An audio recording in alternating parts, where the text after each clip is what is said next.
नमस्कार दोस्तों, मैं अंकुर उपाध्याय स्वागत करता हूं आप सभी का एक बार फिर से अपनी नई वीडियो में। दोस्तों, आरबीआई की पॉलिसी आ चुकी है और पॉलिसी जब खत्म हुई उसके बाद धीरे धीरे धीरे धीरे बाजार नीचे आ रहा है। अब मैं आप सभी के साथ सबसे पहले पॉलिसी को शेयर करूं उससे पहले मैं बाजार का जो एक्चुअल प्राइस है वो डिस्कस करना चाहूंगा।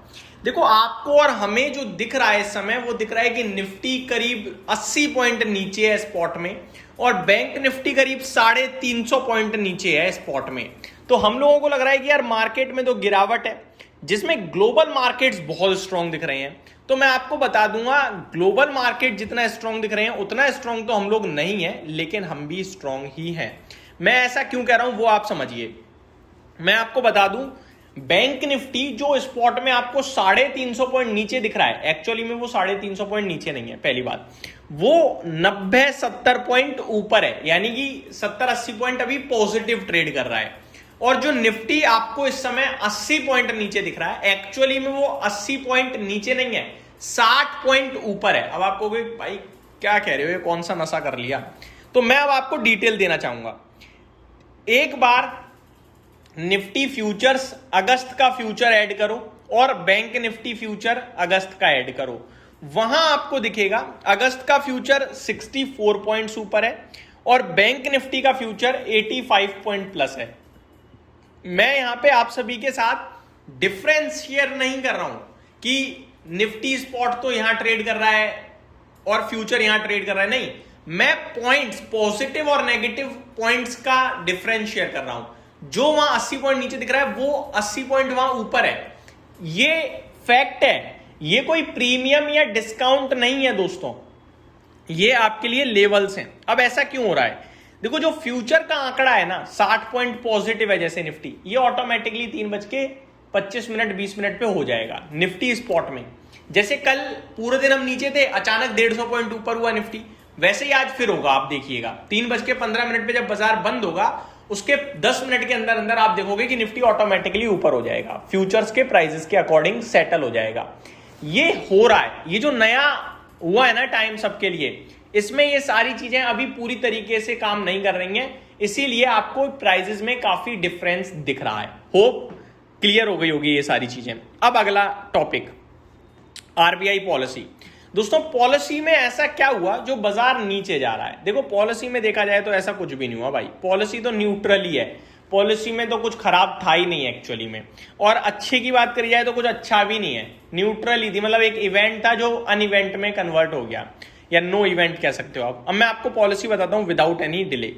रेपो रेट अनचेंज्ड है एज पर द एक्सपेक्टेशंस, 5.25% पे ब्याज दरें रही हैं।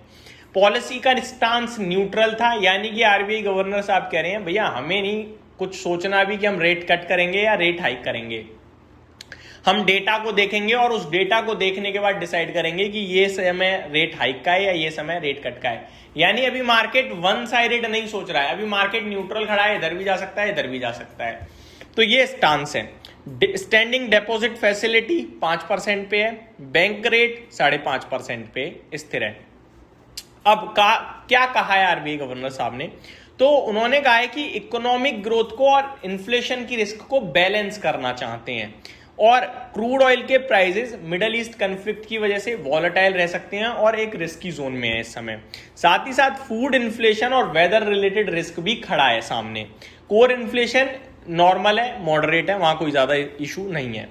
जीडीपी का ग्रोथ अनुमान जो उन्होंने वित्त वर्ष 27 के लिए दिया है वो है 6.7% का, और इन्फ्लेशन का टारगेट जो उन्होंने दिया है वित्त वर्ष 27 के लिए वो है 5% का।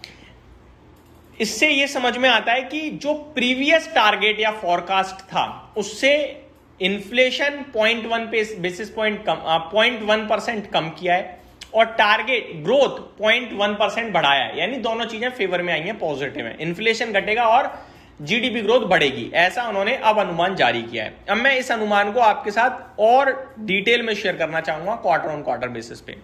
अब इन्फ्लेशन 3 पैरामीटर पे शेयर करूंगा आपको, एक क्वार्टरली बेसिस पे, यानी क्वार्टर 1 2 3 4, दूसरा करंटली क्या टारगेट दिया है, तीसरा पहले क्या टारगेट था। तो क्वार्टर 1 अभी जो इन्फ्लेशन का लक्ष्य है वो 4% का है, पहले भी 4% का था, तो यहां कोई बदलाव नहीं है।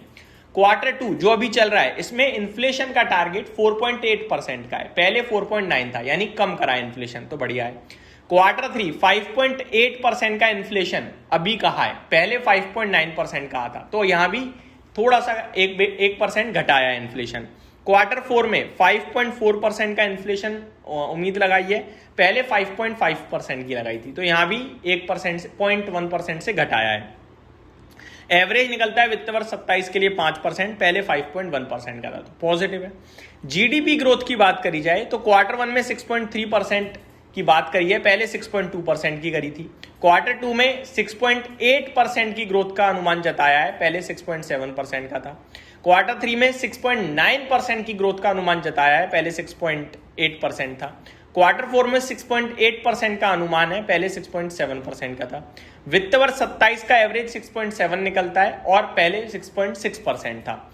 इंटरेस्टिंग पार्ट क्या है, दोनों ही इन्फ्लेशन और जीडीपी में Q3 में पीक आएगा, इन्फ्लेशन में भी और ग्रोथ में भी। तो ये पूरी की पूरी आरबीआई पॉलिसी आपके लिए। अब थोड़ा स्टॉक स्पेसिफिक और कच्चा तेल भाई साहब खड़ा है आपके लिए $79 बैरल्स पे, यहां से कोई दिक्कत परेशानी नहीं है। $80 के नीचे ट्रेड कर रहा है कंफर्टेबली, और लाल निशान में था लेकिन अभी जस्ट हरे निशान में आया और $80 के पास पहुंचता हुआ दिख रहा है। एशियन मार्केट्स में फुल फ्लैज तेजी दिख रही है। जापान 3.5% ऊपर, शंघाई 1.5% ऊपर, Hang Seng flat to positive, KOSPI 0.4% ऊपर है, ताइवान में 3% के करीब की तेजी है। यूरोप के मार्केट जस्ट ओपन हो रहे हैं, फिटसी 1.3% ऊपर, डेक्स 0.4% ऊपर है, कैक फ्लैट टू पॉजिटिव ट्रेड करता हुआ दिख रहा है। अमेरिका के बाजार में कल एक तूफानी तेजी देखने को मिली है और भारत का बाजार आपका हल्का लाल निशान में ट्रेड करता हुआ दिख रहा है स्पॉट में, लेकिन एक्चुअली में हरे निशान में है।